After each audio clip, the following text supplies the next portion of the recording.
নমস্কার বন্ধুরা, কেমন আছেন সবাই? আশা করি ভালো আছেন। এটা একটা 6 ইঞ্চি গ্লাস টবে কামরাঙা গাছ নার্সারি থেকে এনে বসানো আছে।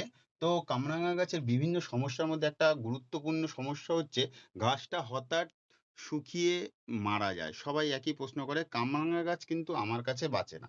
তো এই কামরাঙা গাছ কিভাবে বাঁচবে, কি এর পরিচর্যা? এটা একটা সেনসিটিভ গাছ, চট করে সবাই বাঁচাতে পারে না, কিন্তু একবার বাঁচাতে পারলে এটা কিন্তু লাইফ টাইমের গাছ। আর প্রচুর ফল হয়। দেখুন, প্রচুর গোড়া থেকে আগা পর্যন্ত ফুল ছিল। তো সব ফুল দাঁড়ায় না। অনেকে হতাশায় পড়েন যে সব কামরাঙা হওয়ার পরেও পড়ে যাচ্ছে।